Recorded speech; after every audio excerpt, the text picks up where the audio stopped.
여러분 안녕하세요. 말씀 묵상입니다.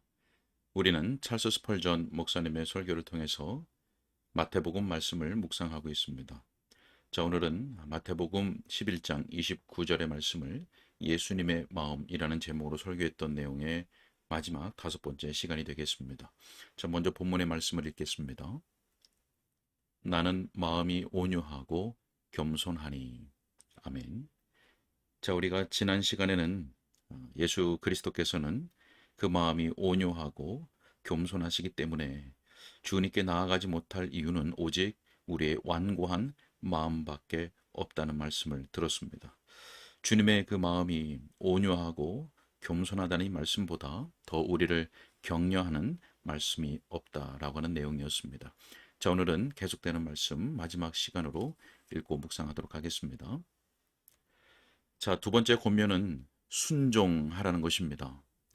나는 마음이 온유하고 겸손하니 나의 멍에를 메라.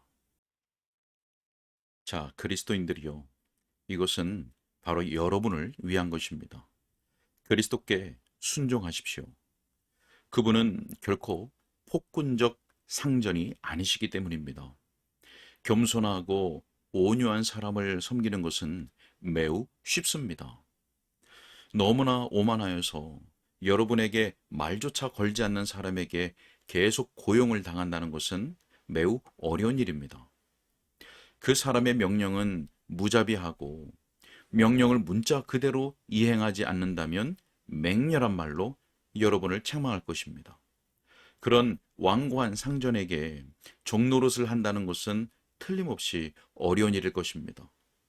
그러나 예수님을 섬기는 일은 완전한 자유를 마음에 누리는 그런 섬김입니다. 그분은 항상 여러분의 허물에 대하여 관대하고 죄를 짓자마자 용서하시며 우리 때문에 슬퍼하시는 일이 있다면 그것은 오직 우리가 스스로를 해치기 때문입니다. 그분은 나는 마음이 온유하고 겸손하니 나의 멍에를 메라 라고 말씀하십니다. 누가 그 예수님께 순종하지 않으시렵니까? 누가 그 친절한 왕을 모시지 않겠습니까? 자, 시간상 이 문제를 더 거론할 수가 없군요. 자, 이제 간단하게 세 번째 권면을 말씀드리기를 원합니다. 세 번째 권면은 세상에서 가장 배울 필요가 있는 학습은 마음이 온유하고 겸손해지는 것입니다. 온유해지십시오. 우리는 모두 온유하지 못합니다. 우리 중에 어떤 사람들이 온유해 볼 수도 있지만 그것이 은혜의 달콤함에서 나온 것이라기보다는 그 사람의 천성의 부드러움에 기이한 것일 수 있습니다. 그러나 참된 온유는 은혜가 주는 온유입니다. 매튜 헨리는 말합니다. 성경에 얼굴이 빛난 사람으로 묘사된 이들은 세 분이라고 말합니다. 모세와 예수님과 스데반입니다. 이 세 사람은 모두 다 온유한 사람이었습니다. 하나님께서 성난 사람들의 얼굴을 빛나게 하지 않으실 것입니다. 오히려 점차 더 어두워질 것입니다. 그리스도인의 얼굴에 신적 광채를 나게 하는 것이 있다면 그것은 용서하는 마음입니다. 언제든지 용서할 준비가 되어 있으면 구속주의 성품에 가장 달콤한 미덕의 하나를 소유하고 있는 것입니다. 우리가 온유의 능력을 믿기만 한다면 정말 놀라운 일이죠. 분노에는 어떤 힘도 없습니다. 사람이 성내는 것이 하나님의 의의를 이루지 못함이라 라고 말씀합니다. 정복하기 위해 허리를 굽히십시오. 이기기 위해 복종하십시오. 거룩한 도도 목사가 방탕아를 꾸짖을 때 화가 난 그 사람이 도도 목사를 공격했습니다. 그 선한 사람의 이빨 2개가 부러졌습니다. 입에서 흐르는 피를 닦으면서 하나님의 사람이 말했습니다. 나는 기꺼이 그대가 나머지 모든 일을 부러뜨리도록 허락하고 싶습니다. 내가 말한 것을 생각하고 그대의 영혼을 구원하려고 하기만 한다면 말입니다. 자, 그를 대적하던 사람이 그 선한 사람 속에는 자기가 갖지 못한 어떤 것이 있다고 느꼈습니다. 그래서 그 선한 마음에 이끌리게 되었던 것입니다.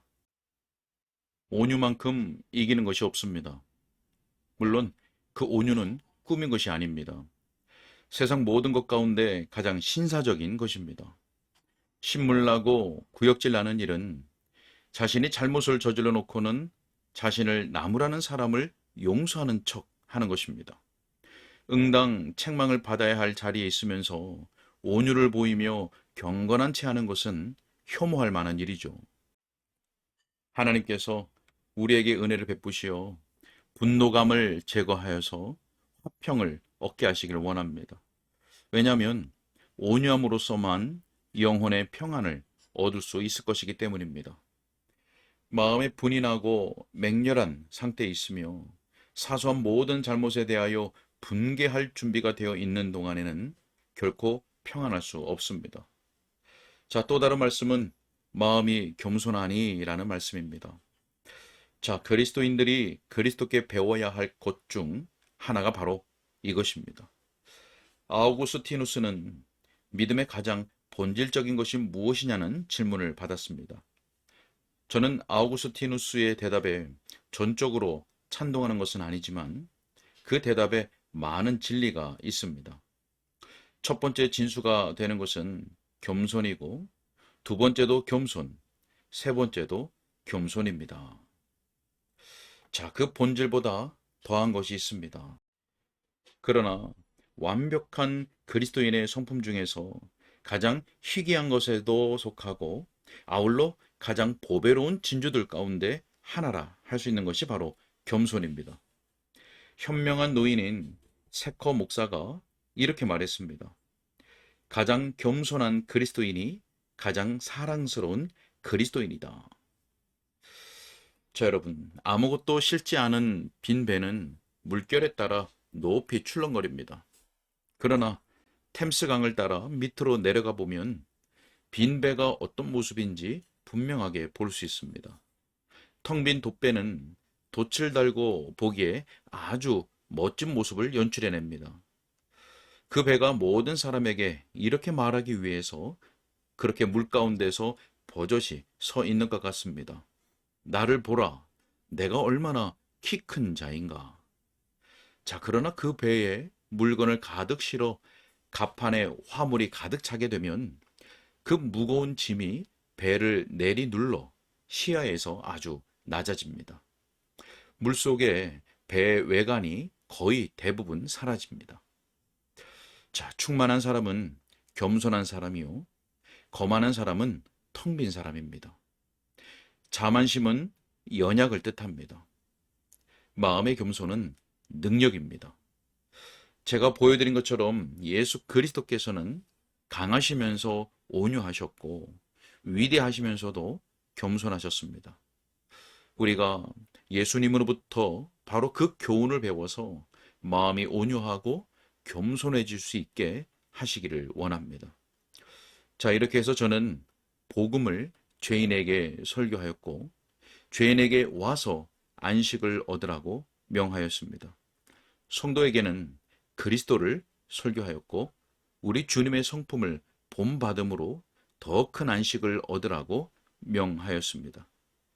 하나님께서 그분의 무한한 사랑에 따라 그 능하신 성령님으로 말미암아 이 말씀들을 복되게 하시고 하나님의 사랑을 영원히 찬미하도록 하시옵소서. 아멘. 여기까지입니다. 네, 우리 주 예수 그리스도께서는 강하시면서 온유하셨고 위대하시면서도 겸손하셨습니다. 우리가 이 세상에서 가장 배울 필요가 있는 것은 바로 우리 주님의 이 온유하고 겸손한 마음입니다. 온유와 겸손만큼 강한 것이 없습니다. 여러분들은 이 주님의 온유하고 겸손한 마음을 소유하고 있으십니까? 은혜 중에 잘 배우고 있으십니까? 잘 본받고 있으십니까? 하나님께서 우리에게 은혜를 베풀어 주셔서 이 예수 그리스도의 온유하고 겸손한 마음을 다 본받을 수 있기를 원합니다. 기도하겠습니다. 사랑과 은혜가 많으신 아버지 하나님, 오늘도 주의 말씀을 들을 수 있도록 은혜 주신 것을 감사합니다. 하나님, 우리는 온유하지 못하고 겸손하지 못합니다. 하나님, 우리로 하여금 성령으로 역사해 주셔서 우리 주 예수 그리스도의 이 온유하고 겸손한 마음을 잘 배우게 하시고 또 그 마음을 우리가 다 소유할 수 있도록 주님께서 도와 주옵소서. 그래서 주님께서 주시는 참 쉼, 참 안식, 참 평강을 우리가 얻고 누릴 수 있도록 도와주시고 인도하여 주옵소서. 감사없고 우리 주 예수 그리스도 이름으로 기도하옵나이다.